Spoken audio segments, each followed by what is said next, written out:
Okay, let's pick up where we left off. So we set about casting, and we had not yet met Orson Welles, but we were talking to him where he lived. He lived in either France or Belgium, someplace. I think France, at the time. So Billy and I got the great idea. This country doctor, this meek country doctor, who has to handle this giant, this man, this Sheridan Whiteside, and who's also trying to sell him a film script or a biography or whatever. It's a wonderful comedy part. Billy and I thought, wow, it would be great in this Don Knotts, because there are a few people that's funny in the world. It's Don Knotts. So we put him on the list of prospective castees, and we called Orson Welles. Mr. Welles, no, it's Orson, boys. You're writers. I like writers. I don't like producers, so you'll have to remind me not to think of you as producers. Yes, what is it? Oh, well, Orson, we have a great idea for the part of the doctor. And we thought he would love it. We said, Don Knotts. And he said, who is that? I said, Don Knotts, from the Andy Griffith Show. I have never seen it. Then we realized the guy is in the film business and he lives in Europe. Of course he doesn't know any of this. Well, we said he's really great. He says, you must understand, this is a very important role. I said, we understand that. Okay. We go over to England, and Orson, of course, is mountainous at this point. He was wearing muumuus, kimonos, and carried around a huge 2-quart thermos full of Burgundy all the time. Never saw him eat, though. But we sit down to the first reading of the cast, and we're very nervous. Naturally, you're nervous. You're the producer. You cast this thing without the big star's approval. And they're reading, and they're reading, and they're reading, and now the time for the entrance of the country doctor. And Orson is looking at his script, and he's reading, and the voice he hears, well, hello, Mr. Whiteside. How are you feeling? And Orson looks up like this. And they're reading the lines, and every time Don speaks, he looks up again, and now the lip is starting to go, and then he loses it. He starts to laugh, like this uncontrollable, like church laugh, you can't stop. And he wouldn't stop laughing. Well, you're marvelous, marvelous. And at that moment, he fell in love with Don Knotts. And any time Don was not on stage with him, he was just looking around. When is he coming in? When is he? And Don would walk through the stage going, he is, my love is here. He's here. And Don was, kind of like, this guy, because Orson, who understood, he said, this man, he would say to us in his dressing room, the consummate actor, what a brilliant sound, what timing. And there were, and Orson, who was no more about directing than anybody and shots, was so embarrassed because their scenes together, very often, we were shooting it, without an audience, we were shooting it film style. He would lose it. Don, he would just lose it in the middle. Well, Mr. Whiteside, I got a little something for you to read. And he would go, and it was, to me, that was a great theatrical moment to see this giant of drama and all of this falling in love for this television star. Of course, was consummately brilliant in his own way.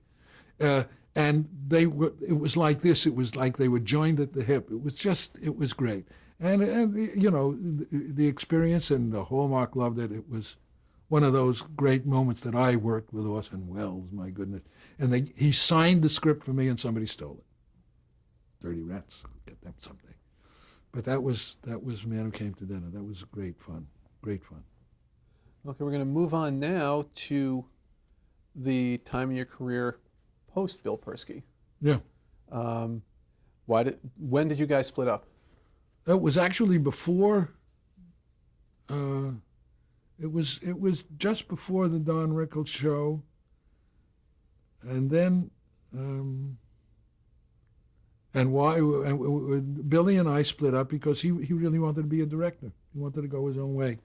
And so we did different things. Then we got together again to do other things. We got together. We actually broke up before Dick Van Dyke and the Other Woman, but then we got together again to do Pure Goldie, the special with Goldie Hawn, which we did, I think, in middle 70s, something like that, which was, was fun doing it with her. And we thought we had Peter Sellers to star in it, but he canceled out at the last minute. But that was, yeah, and we've remained close friends since then, sure. And some of the projects you did on your own, I guess the late summer, early fall Bert Convy show. Yes, that was Dear Bert Convy. That was a summer replacement show. That was just for 4 episodes. I wrote that with a couple of other guys, one of whom was Sam Bobrick. Yeah, that was fun. Bert was good. He was a good performer. And who were some of the memorable guests you had on that show? I don't remember. My friend Roland Perkins' wife, whose name was Sally James, Roland Perkins, the agent, his wife Sally, and a crazy guy named Lenny Schultz. Lenny Schultz, a really funny, crazy comic. He played we gave him a character, the Bionic Chicken, on that show.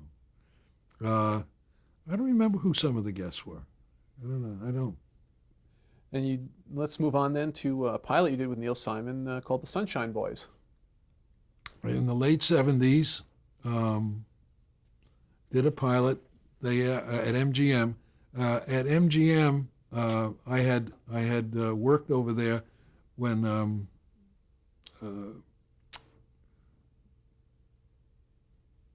no, I think it was late 70s. Whit Thomas had their first show. Paul Whit and Tony Thomas, Danny's son. Their first show was called The Practice, with Danny as the star of it, and Steve Gordon, who wrote it and was doing the producing, left to do his film Arthur. So they asked me to come and produce. So I went on to MGM, and while we were doing that, they asked me if I would, when I was finished on the hiatus and all of that, to produce, not write, to produce the television version of the Sunshine Boys. Wow, from Neil Simon's script. And I had known Neil slightly, and we got to know each other much better, of course, on the project. It starred Red Buttons and Lionel Stander, the guy who became, the third person in Heart to Heart. And it was really hysterically funny. It was a marvelous. The guys, and the script was just perfect Neil Simon, and it was just too bad that they didn't buy it. I don't think they were ready at the time, frankly, to put a show on about 2 old Jews. That was the same old story. Yeah, it was. Neil was furious because MGM was. They said, "This is on. This is on." Ray Stark was the executive producer because he had done the film. It was all connected. And the cast was just wonderful. Those 2 guys worked beautifully, and the script was didn't go. And then you did a series called On Our Own. A little after that, a little after I did that pilot, I was asked to go to New York by David Susskind, whose company had done a pilot called On Our Own, starring Bess Armstrong and Linnie Green as 2 young ladies working in an advertising agency. The pilot was written by a brilliant writer named Bob Randall, who had written some Broadway shows, 6 Rooms Review and stuff like that. But he didn't know anything about television, so they needed a television guy to come in. So I made a partnership with David Susskind. And again, that was one of those shows that was they were wonderful, and they were great episodes. They were like Danny Aiello got his first television job on that show, and I hired him. I saw him in an off-Broadway play, and I said, this is a good guy for this character, and stuff like that. And Dixie Carter got her first series job on that show as a regular, and she was wonderful and very professional. And Gwen Verdon, who was a really, not Gwen Verdon, I'll remember her name later. It was really fun to do, and I think it would have stayed on the air had Mr. Susskind not really he was always fighting with the network about something or other, and they didn't want to. But we had really terrific ratings. It was a good show, and I liked being in New York. I was living back in my hometown, and doing a show there, and it was fun. I was hit by the blackout and the blizzard, both in that one season. But the girls were good to work with, as was the rest of the company. It was terrific. Now, how did you come to do the television series Turnabout? Turnabout. There's an interesting story about the show Turnabout. It starred Sharon Gless. This is before Cagney and Lacey. When I returned from doing on our own New York, Universal Studios asked me to come and try to make comedy a living thing at Universal Studios. This is not an easy thing to do. Never has been. They were always great in the dramatic area, but their comedies, I guess McHale's Navy was one that succeeded, but very few. So I went there with a big chip on my shoulder. Not really a chip. I figured, well, they're calling me to fix this up, which I could never do. But one of the projects that they sent to me was, look, we have this script, and it needs for NBC, and it needs fixing. It needs something. I said, well, who wrote it? He says, well, this guy Steve Bochco. And Steve had written it, and it was very good, but it wasn't funny. So I rewrote it, and it was based. Turnabout was based on an old Thorne Smith novel from the 40s. It was done as a film, I think with Cary Grant and Constance Bennett or something, about a man and a woman very much in love, married to each other, who are dissatisfied with each of their separate lives, their professions.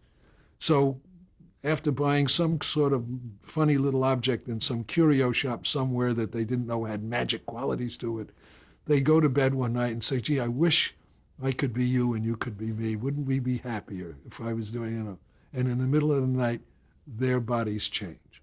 So what the premise of the show was a man in a woman's body and a woman in a man's body. And Sharon was brilliant in it. She's a great comedian, Sharon Gless. And she her idol as an actress was Carole Lombard. She wanted to do that. Show didn't last very long, but it was terrific. She was very good in it. And that's, I think there was another, Michael Rhodes also worked on the script with it. Okay. And they did a show with Lucy Arnaz. Yep, another great lady, brilliantly talented lady. That was in the 80s, I think, early 80s. Sometime it was based again on an English show called Agony about a radio psychiatrist, a radio psychologist. There have been quite a few of those since that. But that was during the era when network interference started to really get, and they changed the concept. In the English concept, this late radio psychologist was married with a husband and her problems at home, and and all of that. So it was very real and very good. And they said, we don't want her to be married, and we don't want her to have a boyfriend. Well, you can. And I was working for Taft Entertainment at the time, and they did not back me up. I said, you can't. She's a single woman. And Lucy and the guy we cast, she was working in a radio station there, and her foil was a very funny disc jockey, a crazy person. And I remember we hired an actor, a Broadway actor named Chip Zion to do it, and he was so funny, but he didn't test well. And I went up for a meeting at CBS in New York, and someone there said, well, you don't understand. He's too neurotic. Neurotics aren't funny. And I said, what?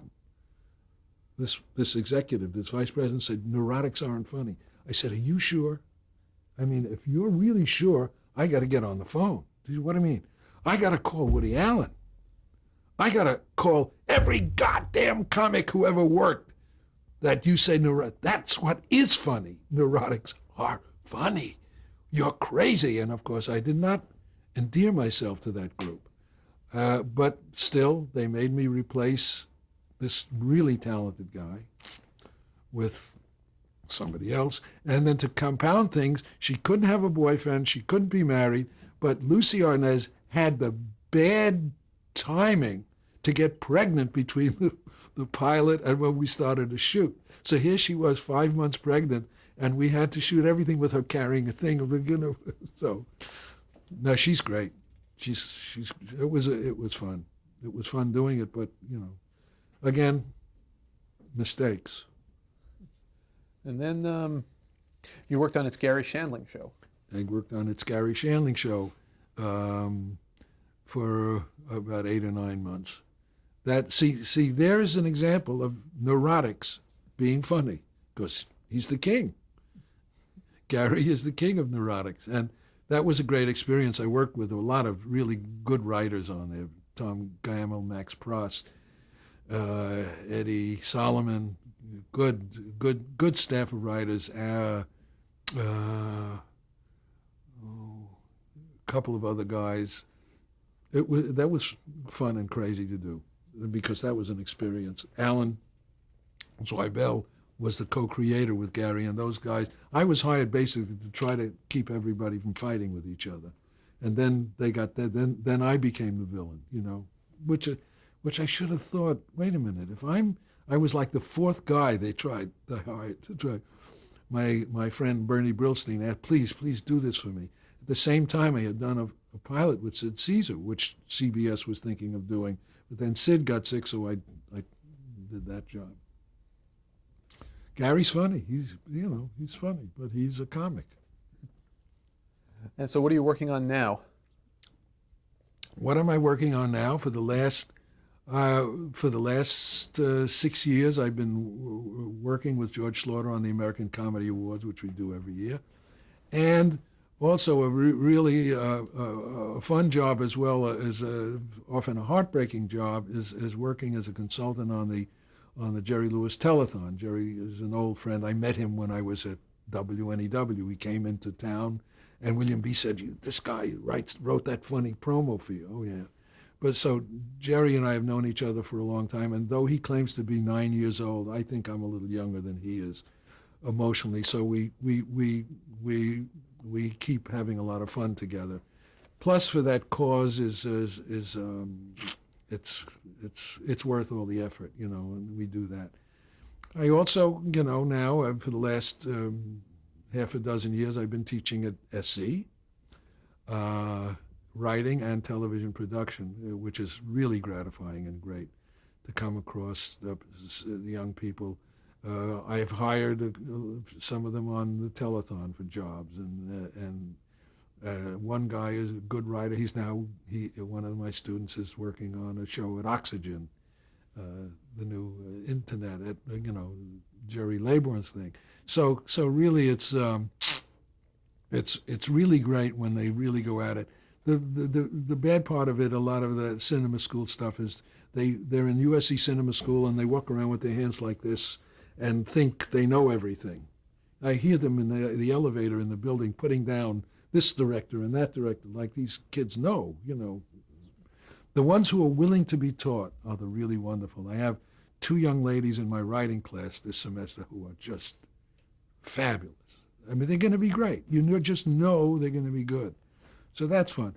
I'm also I'm working on some movie projects. Developing, people come to me with ideas and ideas of my own. I'm not ready to retire. There is a growing number of people who are demanding it. But no, I don't think people should. I think, we all know about ageism in this business and all of that. And it's really gotten disgusting, because the younger guys who are coming into it are losing the benefit of experience that I really took advantage of, and it was just heaven to know that we had those guys to learn from. And if you don't take advantage of that, you're missing something, and I think it's too bad. But I keep busy all the time. I keep busy. I'm 2 television projects in development and the movie thing. And so, keep busy, and thank God, because the law will come and get me sooner or later. You know, it's inevitable. What advice would you give to an aspiring television writer? Um, the advice an aspiring television writer, if you're looking to get into the business of writing for television, I think it's important that you, and I think we did it starting out, uh, write spec scripts. Spec scripts meaning write episodes of shows that you like to show as a sample of your writing, because you really can't get employment without having an agent and things like that. And write down ideas that you would like to see produced. Don't try to copy crap, because you'll end up doing that. I can't tell you what I think is in that category and what others, because comedy and writing is so subjective. But the idea is to work as hard as you can, and in the beginning, keep your mouth shut and listen to the guys who employ you in the beginning, because they do know more than you do, hopefully. And they're going to, and think of each job, and I think I've mentioned this several times in this interview. Make sure that the next job you do is the best job you. A friend of mine had his father, who was an Italian immigrant, said, "Charlie, when you go out there in the world, do whatever comes easiest for you, but do it as hard as you can," which is great advice for any person starting out. He also said to him, also, don't buy anything that you have to feed or paint, which is wonderful and practical. But the writing business, sometimes you can soar up to heights very fast today. But keep it in perspective, because and look at old Dick Van Dyke episodes and look at old Cheers episodes. Those things have a truth about them that is astonishing and long-lasting, and that's what you should copy. Kids don't do jokes. That's all dumb. It's all dumb. I mean, I've been privileged to be at meetings where I've heard a network say, "This is very good script, but we need it to be more mindless." Don't aspire to that. Don't aspire to that, because stupid. You know, you're better off in the long run. Don't think about awards. Don't think about titles. Don't think about anything. Just think about writing. If you want to be a writer, you got to write. Now, of course, being a writer who is the king of the procrastinators, me, it's hard. It's not always easy to sit down there and write. It's always easier to write when somebody's paying you, because, you know, you got to give them something for their money. But it's absolutely true. And now, with everybody on the internet and everybody on the machines, it's easier to get distracted than it is. So shut that out. Marcia Norman, the great playwright, the woman who wrote Night Mother, she had a whole column several years ago in the Dramatists Guild about advice to writers. When you're writing, if you're stuck, stop. Don't stare at the machine. Pick up something and read. Pick up something and read. That is so important. No matter what it is, you will find out something. You will find out something new. And don't talk about what you're writing, because you'll kill it in its infancy, she says, which is so brilliant. Don't talk about it. Just do it. Because sometimes we think, you know, I got a great idea. Maybe I'll tell Charlie about my idea. Don't do that. Keep it to yourself until you're ready for the world to see it, you know. And again, in episodic television, it's hard to put in your own voice, because in the beginning, you're going to have to work on somebody's staff. You're going to have to write somebody else's voice, whether it's the Frasier or whatever the show is. You're going to let somebody else set the style for that. That's okay. We all started out that way. And if you can pick up some of that good stuff, fine. When you get to the point where you're going to want it to be your own, you will have the experience and maybe the reputation that you'll be able to do that. but you got to keep writing. Well, you've certainly written a lot. What would you say was the biggest career highlight? The biggest career highlight was getting employed by Carl Reiner on the Dick Van Dyke Show. That was the beginning of the whole thing. The getting the first job certainly was being employed by Steve Allen in the television business. And again, this is not where. What's great about it all is this is where I was thinking I was going in the beginning. I thought I was going to be an ASCAP founder, but and take great joy in everything you write. Don't that word hack keeps going. The people who just churn it out. And I mentioned ASCAP. Just mentioning that reminded me of something that Irving Berlin said when he was 93 or 94. He was interviewed about on some occasion, I think his birthday, and they said, Mr. Berlin, you have more songs in the ASCAP catalog than any other writer living or dead, and more songs played, and blah, blah, blah, blah, blah, blah. I know this is a foolish question, Mr. Berlin. What is your favorite song? And he says, it's not a foolish question. They said, well, what is? He says, the last one I wrote. Which really says it, doesn't it? It says it's pride in authorship, that I really am proud of this last thing. And I still do, after years of doing this, every time I write something, whether it's a paragraph or something, somebody wants something for a benefit or whatever, geez, they didn't call. They didn't call. I hope they like it. I hope they like it. We all do that. As long as you keep that attitude, I think you'll be good. And how would you like to be remembered? As being tall and very good looking. Well, thank you so very much. This has been a delight and very informative. Well, thank you for listening. That was my pleasure. Okay. Pay attention, everybody.